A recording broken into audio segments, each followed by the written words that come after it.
What's up, guys? Welcome to Monchkinz Gaming, where we take your gaming to the next level. This is Monchkinz logging in to bring you another Dissidia Final Fantasy Opera Omnia video, and welcome back to another video guide. In today's video is going to be on the Lufenia fight for Act 3, Chapter 3, Part 2's Lufenia fight.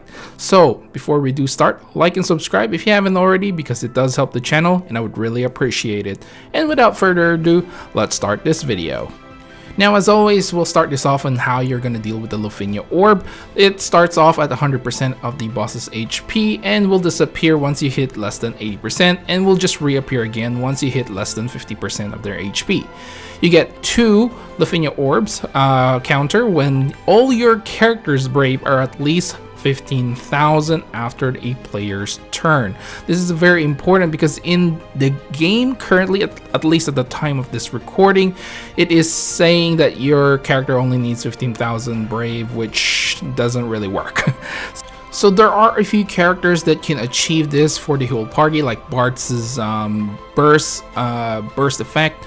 Gladio can do this to a certain extent as well with his abilities. You know, he gets some brave refunds. The counter is nice as well.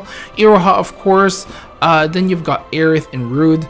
Now, there are some characters that I've also listed here that can selfishly do this for themselves. Then you get a little bit of a brave refund. Tifa with her second ability obviously can do this. Golbez can pretty much do this on demand as long as he has his buff. So there are a few characters that can do this solo, but I would highly recommend bringing the characters that can do this for the entire party as well.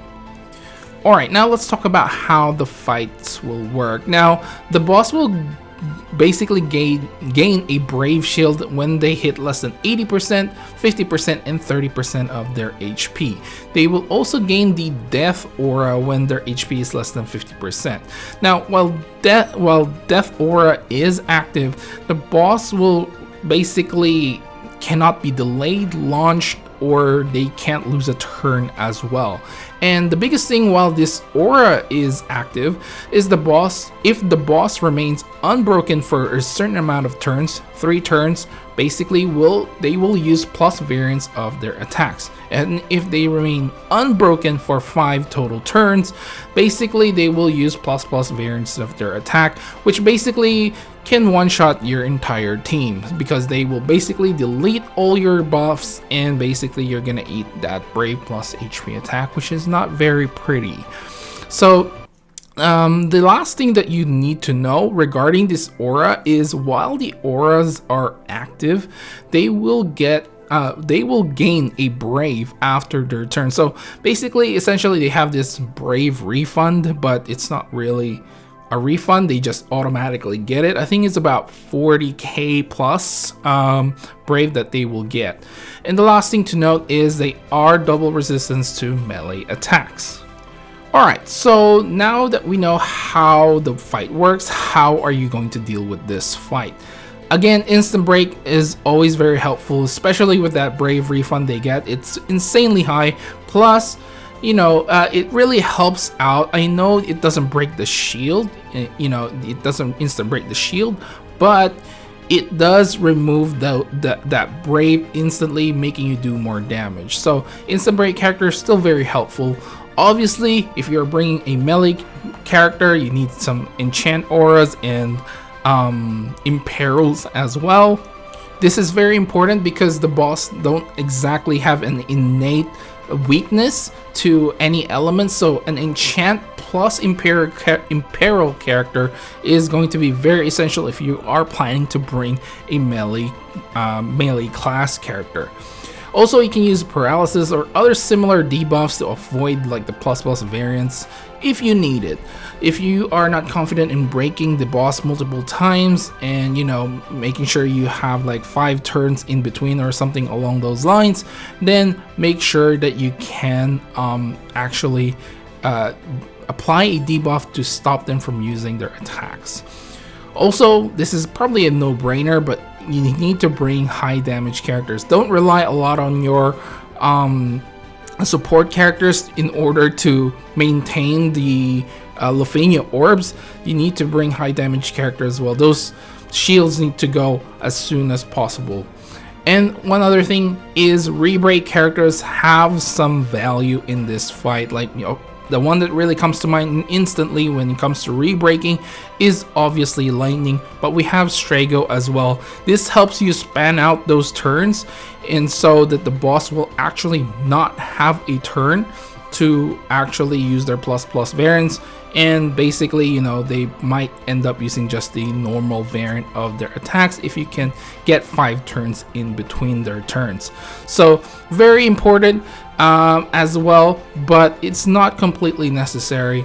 If you can like manipulate the turns or something along those lines as well, they are very helpful. Like obviously Terra that comes to mind when it comes to having multiple turns with her LD, so very important to keep that in mind as well.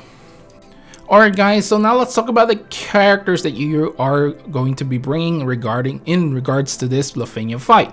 Honestly, I feel like I'm just adding new characters every single time on the list, but that's mainly because the Lufenia fights that we've had so far, they don't really have a lot of restrictions. There's a lot of characters that you can definitely bring in this particular fight, particularly if there are any like restrictions, you can work around them. Like in this particular fight, melee characters, I mean the bosses do have double melee resistance, but if you bring an enchanter / impaler character, then you should be fine, right? You can basically have one dedicated character for your Lufenia orbs, and you got a dedicated character for the enchant / imperil, and then you got that melee character that will do insane amount of damage as long as you have those enchant and imperil in play.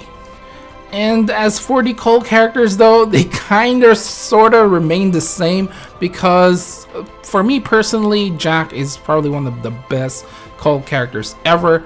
And then Amethyst Lion probably comes second to that. Obviously, there are going to be characters that will work well as well in particular fights, and as always, I've got Aerith just in case you need a revive. You got Gabranth and Kais for debuffs. I could probably add like what's her name, Faris here as well if you want more debuffs. Ash, Kryl, and Fujin are different kinds of cult characters that have enchant and imperil attached to them, so if you do just want your melee characters to have that enchant imperil on a call, then that should be completely fine as well. Okay, now let's talk about the team compositions that you are going to be bringing. For me, I would obviously suggest the ones that you guys are seeing in this video, which have Gladio, Ash, and Bartz. I honestly can't believe Gladio can still, you know, do Lufenias in this part in his like current state. He's level 70 for God's sakes, and we've had the Lufenia for a while, and he's still doing some work. He's a very good character. We are going to be getting his level 80 soon as well, so that'll be really great. Call team for this one, we only got 2. I'm Lion Jack. Bartz for the support, just for the extra, you know, Lufenia orb counter, and Ramuh for the summon. Now, as for the next team is another team that I actually use after I use the first one. Basically, in this video, you know, the one I recorded anyway, I wanted to use other characters apart from like synergy characters. So that's the whole reason why the video is what it is. But I decided, hey, I want to, you know, do this fight all over again with a different team, and this time I went with Ash, Iroha, and Tifa. This actually went a lot quicker than my first time around. Call team at Jack, Amethyst Lion, I couldn't say the name there, Ramza, and Tifa for support. I actually end up using another Tifa support, but hey, it's there. And then you have Ramuh for your summon. So basically the idea here is Tifa is going to do extreme amount of damage thanks to Ash's enchant / imperil. Now, as for the last team that I would recommend is going to be sort of like the cheese team that sort of has been in here for a while. I know I haven't been adding like the straight cheese strat because I feel like I'm just repeating myself over and over again in regards to that, but the cheese strat still works here.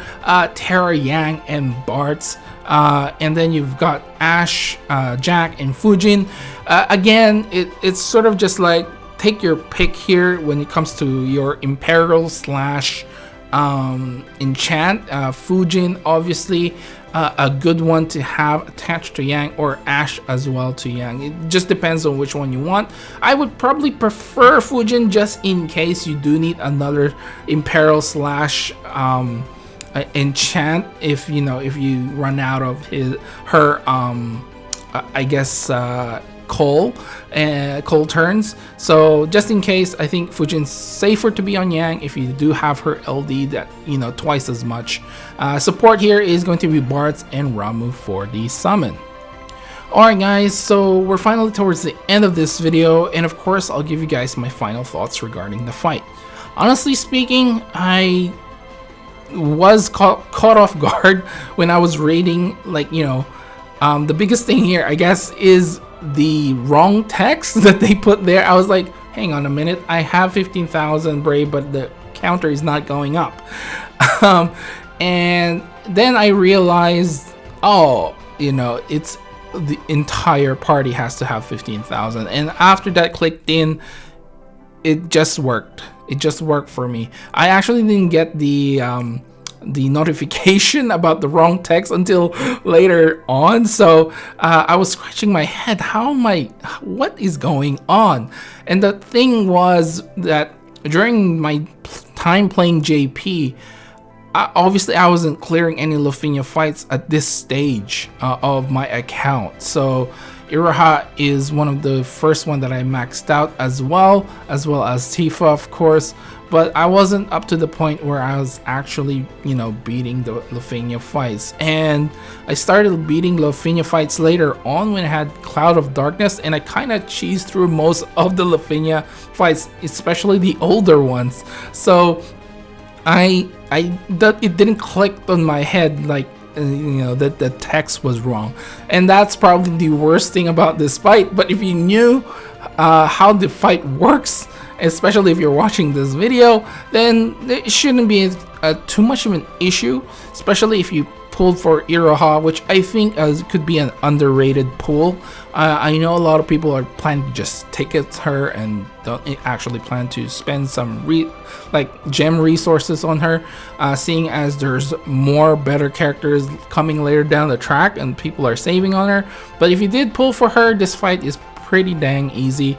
But again, there are other characters that you can use. Like I ended up using Gladio, which was a level 70 character, and then you have other characters like Rude who can do this as well pretty well, and then you've got maybe even Gao who can do this bravery fun stuff as well, and I believe Guy can do it to a certain extent as well. I'm not 100% sure, but there are quite a few characters that can actually do these brave refunds as well. Again, even if there are selfish characters that can do this, what you can do is basically play around the other characters. For example, let's say you have two characters that have 1500, not 1500, 15,000 brave already, and you have a character that has 0, but you can get some brave refunds or increase it. Actually, that's a bad example. Another example. So let's just say all your characters have 15,000 brave already, and the Lufenia orb counter is ticking really low. And what you can do is use a C65 passive. That means you get an extra turn straight away, and then the Lufenia orb counter will actually go up, believe it or not. It's as long as you have 15,000 brave on every single one of your characters, you should be completely fine to keep doing like extra turns as long as you have that, and the Lufenia orb will increase, so you can play around those things as well. So there you go. So that is it basically for this video, guys. Please do remember to click like and subscribe if you haven't already. It does help the channel, and I would really appreciate it if you share this video as well to a fellow DFFO player who's struggling to beat a Lufenia fight. You can always follow me on Facebook and on Twitter at Monchkinz Gaming. Leave down in the comments below which team you use, and of course if you use a different strategy, let me know down there as well. And honestly, I actually forgot to put a difficulty on this Lufenia fight. I would probably put it in just a normal regular fight. I wouldn't, probably leaning towards the easy, especially if you have Tifa. So yeah, I think that's where I'm gonna put this fight in terms of difficulty. Anyway guys, this is Monchkinz logging off. Thank you very much for watching, and I will see you guys in the next level.